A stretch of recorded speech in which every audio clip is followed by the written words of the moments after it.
Students, आज की video में हम हिस्ट्री का चैप्टर 3 भारत में राष्ट्रवाद को कंटिन्यू करेंगे।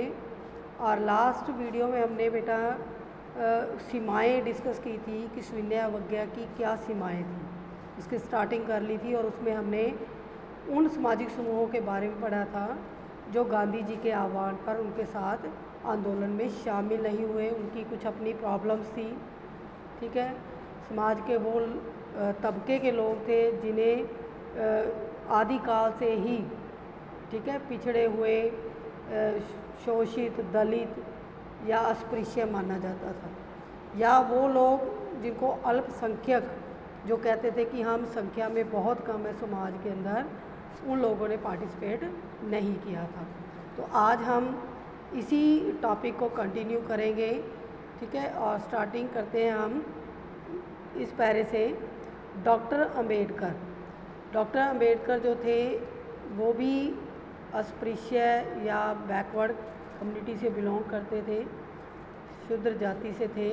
और उनके साथ भी जब वो स्कूल टाइम में थे, अगर हम उनकी स्कूलिंग देखते हैं या उनके बारे में पढ़ते हैं तो हमें पता चलता है कि वो कितना ज़्यादा अपने आप को जो है शोषित महसूस करते थे। जब स्कूल में जाते थे तो उनको अलग बेंच पर बिठाया जाता था, उनके पीने का जो पानी था वो भी अलग उसका अरेंजमेंट था, वो दूसरे बच्चों के साथ बेंच पर बैठकर स्टडी नहीं कर सकते थे।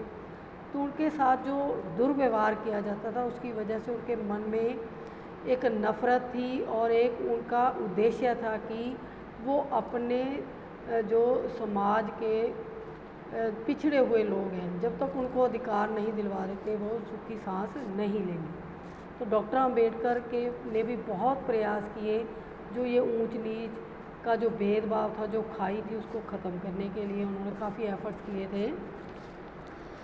तो डॉक्टर अंबेडकर ने 1930 में दलितों को दलित वर्ग एसोसिएशन, ये 1 मार्क के लिए क्वेश्चन आ जाता है बेटा कि किस एसोसिएशन की फॉर्मेशन की थी।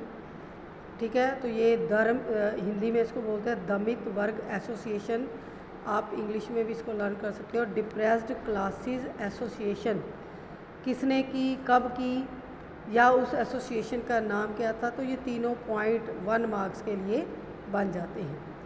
तो डॉक्टर बी आर अम्बेडकर ने 1930 ईस्वी में डिप्रेस्ड क्लासेस एसोसिएशन की फाउंडेशन डाली थी।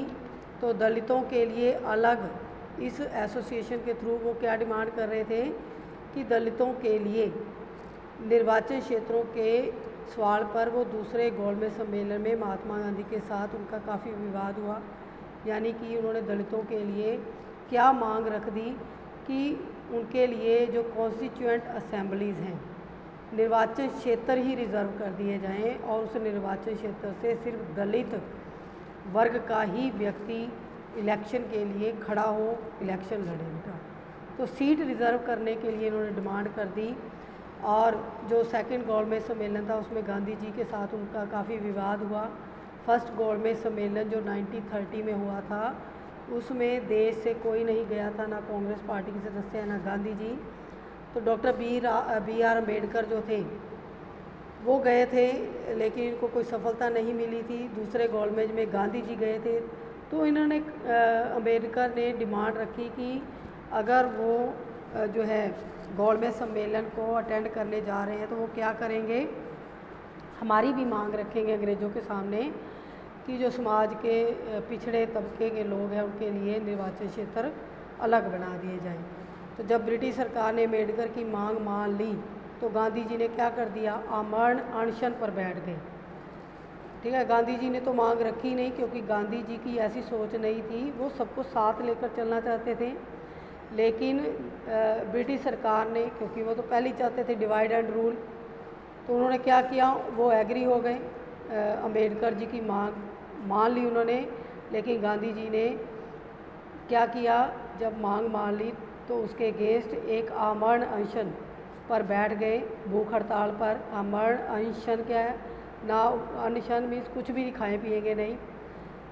तो उनकी क्या सोचती थी, दलितों के लिए निर्वाचन क्षेत्रों की व्यवस्था से समाज का जो एकीकरण वो चाहते हैं उसकी प्रक्रिया धीमी पड़ जाएगी, कि वो तो जोड़ना चाहते हैं समाज को, सभी तबकों को।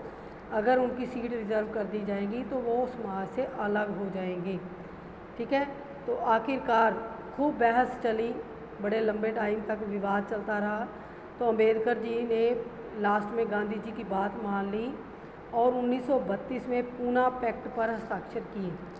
बेटा 3 मार्क्स का क्वेश्चन आ सकता है इसमें कि पूना पैक्ट क्या था, ये कब हुआ पैक्ट। तो ये जो डिमांड है गांधी जी की या अम्बेडकर की जो भी बातचीत हुई तो उसे पूना पैक्ट कहते हैं, और ये 1932 में हुआ था। अंडरलाइन करेंगे इसको। इसमें दमित वर्ग, जिन्हें बाद में अनुसूचित जाति के नाम से जाना जाता है, देखो दमित वर्ग को अस्पृश्य भी बोला जाता है। अब इनको 1932 के बाद क्या नाम दिया गया, अनुसूचित जाति, शेड्यूल्ड कास्ट। प्रांतीय और केंद्रीय विधायी परिषद में रक्षित सीटें मिल गई। हालांकि उनके लिए, देखो यहाँ पर सहमति हो गई थी दोनों में, सीटें मिल गई। हालांकि उनके लिए मतदान सामान्य निर्वाचन क्षेत्रों में ही होता था, यानी वो तो कॉन्स्टिट्यूएंट असेंबली ही अलग चाहते थे, तो सीटें तो उनकी रिज़र्व कर दी। अब भी ऐसा ही सिस्टम है। देखो सेंट्रल गवर्नमेंट और स्टेट गवर्नमेंट में जो शेड्यूल्ड कास्ट है, शेड्यूल्ड ट्राइब्स हैं, उनके लिए सीटें फिक्स हैं। ठीक है, लोकसभा में इनकी 89 सीट्स हैं और राज्यसभा में 47 सीट्स हैं। तो ये सिस्टम तब से ही चल रहा है। लेकिन इसमें गांधी जी ने कहा था कि जो कॉन्स्टिट्यूएंट असेंबली बनेगी उसमें ये अलग नहीं इलेक्शन लड़ेंगे, उनके लिए अलग जो है कॉन्स्टिट्यूएंट असेंबली नहीं होगी। एक ही असेंबली के अंदर, मान लो किसी इलाके में एक असेंबली बनी है तो उसमें अगर वहाँ पर दलित क्लास के लोग ज़्यादा हैं तो वो वहाँ पर दलित सीट उनको दे दी, तो दूसरे अगर उस एरिया में रह रहे हैं तो वो भी वहाँ जाकर वोट को कास्ट कर सकते हैं। लेकिन ये तो बिल्कुल अलग डिमांड थी, तो उसके लिए ये एग्री हो गए गांधी जी के साथ। उन्होंने अपनी राय मिला ली और एक पैक्ट किया गया, एक समझौता किया गया पूना के अंदर 1932 में। इसमें उनको अनुसूचित जाति का नाम दे दिया और इनको प्रांत यानी कि स्टेट के अंदर और सेंटर के अंदर जो लेजिस्लेटिव सीट्स थी उनके अंदर सीटें मिल गई, और सामान्य निर्वाचन क्षेत्र में ही इनको इलेक्शन लड़ना होता था। फिर भी दलित आंदोलन कांग्रेस के नेतृत्व में चल रहे राष्ट्रीय आंदोलन को शंका की दृष्टि से ही देखता रहा। अभी भी इनको पूरा जो है कॉन्फिडेंस नहीं था, विश्वास नहीं था कि उनकी जो समाज में वो रिस्पेक्ट चाहते हैं, प्रतिष्ठा चाहते हैं, वो मिलेगी। तो उनके अंदर अभी भी शंका थी, थोड़ा मन में उनको टेंशन थी। भारत के कुछ मुस्लिम राजनीतिक संगठनों ने भी सविनय अवज्ञा आंदोलन में कोई ख़ास उत्साह नहीं दिखाया। अब ये दूसरा वर्ग आ गया, पहला दलितों ने नहीं भाग लिया, दूसरा जो मुस्लिम कम्युनिटी के लोग थे, मुसलमान थे, उन्होंने भी सविनय अवज्ञा आंदोलन में जो है पार्टिसिपेट नहीं किया था। गांधी जी का जो फर्स्ट आंदोलन था असहयोग आंदोलन, उसमें गांधी जी मुस्लिम लीग के लीडर्स को जो है मनवाने में सफल हुए थे। उनको अपने साथ मिला लिया और बोला कि हम मिलकर आंदोलन करेंगे, आप खिलाफत करो, हम असहयोग करेंगे। खिलाफत भी क्या होता है, ना मानना, नाफरमानी करना। तो उस वक्त मुसलमानों की अपनी एक समस्या थी, उनके खलीफा को अरेस्ट कर लिया था, इसलिए वो जल्दी से एग्री हो गए। अदरवाइज़ जो मुस्लिम लीग थी वो 1906 से ही अलग हो गई थी कांग्रेस से। पहले कांग्रेस में मुस्लिम लीडर्स भी थे, लेकिन इनकी आपस में मनमुटाव की वजह से मुस्लिम लीग की फॉर्मेशन 1906 में हो जाती है, और तब से ये डिमांड कर रहे थे अपने लिए अलग पहचान बनाने की। तो अब आ गया 1930 का समय, सविनय अवज्ञा आंदोलन।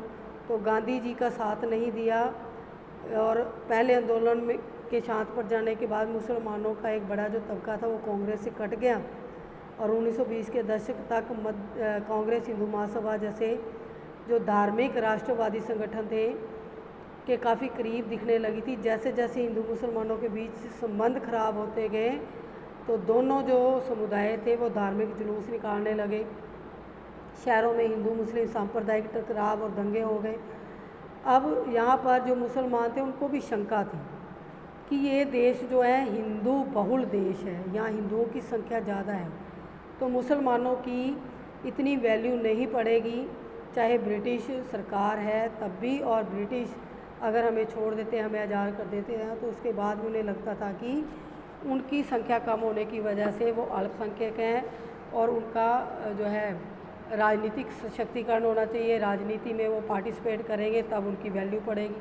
तो ये उनके मन में थोड़ा मुटाव चल रहा था स्टार्टिंग से ही, तो इसलिए वो अपने आप को अलग दिखाई दे रहे थे, समाज के अंदर दिखा रहे थे कि उनका धर्म अलग है, हिंदू धर्म अलग है। तो सांप्रदायिक टकराव क्या होता है, धर्म के नाम पर दंगे होना। तो ये देखो 1920 की बात है, तब से ही ये स्टार्ट हो चुके थे और 1947 तक तो जो है बिल्कुल हद हो गई थी इन सांप्रदायिक दंगों की। इतना ज़्यादा कत्लेआम हुआ, इतना ब्लड शेड हुआ कि आज़ादी भी फीकी पड़ गई। तो यहाँ हम स्टार्टिंग पढ़ रहे हैं कि मुस्लिम जो थे उनकी सोच क्यों अलग थी। हर दंगे के साथ दोनों समुदाय के बीच जो था फासला बढ़ता जा रहा था। कांग्रेस और मुस्लिम लीग के एक बार फिर गठबंधन का प्रयास किया। 1927 में ऐसा लगा कि इनमें एकता स्थापित हो जाएगी और सबसे महत्वपूर्ण मतभेद भावी विधानसभाओं में प्रतिनिधित्व के सवाल पर था। अब कांग्रेस जो थी वो इतनी इम्पोर्टेंस नहीं डालती थी मुसलमानों की, इसलिए उनमें मनमुटाव हो गया। वो दूर अपने आप को अलग समझने लग गए, दूर करने लगे। तो सबसे ज़्यादा उनके अंदर क्या था कि विधान जो परिषद के इलेक्शन होंगे तो उनमें उनको भी पार्टिसिपेशन इक्वलेंट मिले जैसे हिंदुओं को है। तो ये डिमांड थी उनकी। मोहम्मद अली जिन्ना का कहना थी कि अगर मुसलमानों को केंद्रीय सभा में रक्षित सीटें दे दी जाएं और जो मुस्लिम बहुल प्रांत है जैसे पंजाब और बंगाल था, यहाँ मुसलमान आबादी बहुत ज़्यादा थी, कि उनकी आबादी के अनुपात पर उनको प्रतिनिधित्व यानी कि रिप्रेजेंटेशन मिल जाए, रिप्रेजेंटेटिव उनके बनाए जाएं, क्योंकि आबादी के हिसाब से सीटें बनती है ना किसी भी लेजिस्लेटिव असेंबली की।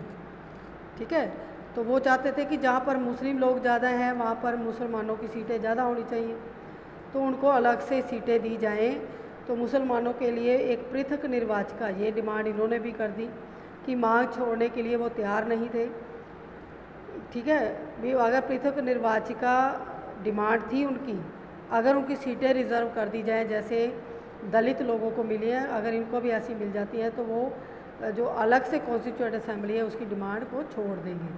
प्रतिनिधित्व के सवाल पर इनका जो है आपस में कांग्रेस और मुसलमानों का जो मुस्लिम लीग थी उनकी काफ़ी बहस चली। 1928 में जो आयोजित किया गया था एक सर्वदलीय सम्मेलन, हिंदू महासभा के M.R. जयकर, ये हिंदू महासभा के लीडर थे, इन्होंने एक जो है अपनी स्टेटमेंट दे दी, मुसलमानों के विरुद्ध उनकी निंदा कर दी, जिससे जो संभावनाएं बन रही थी इनकी एक दूसरे के नज़दीक आने की वो फिर दोबारा से ख़त्म होगी, क्योंकि इन्होंने कुछ ऐसी स्टेटमेंट दे दी जिससे मुसलमान जो थे वो चिढ़ गए थे।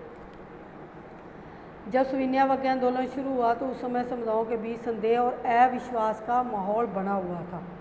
ठीक है, क्योंकि ये आपस में कभी दिल से जुड़े ही नहीं थे, ये मजबूरियां थी कि इन्होंने आपस में जो लीडर्स थे, कांग्रेस के लीडर या मुस्लिम लीग के लीडर्स मिलकर काम किया, ये मजबूरियां थी। जब तक दिल नहीं मिले होते तब तक अच्छा फल नहीं मिलता किसी भी काम का।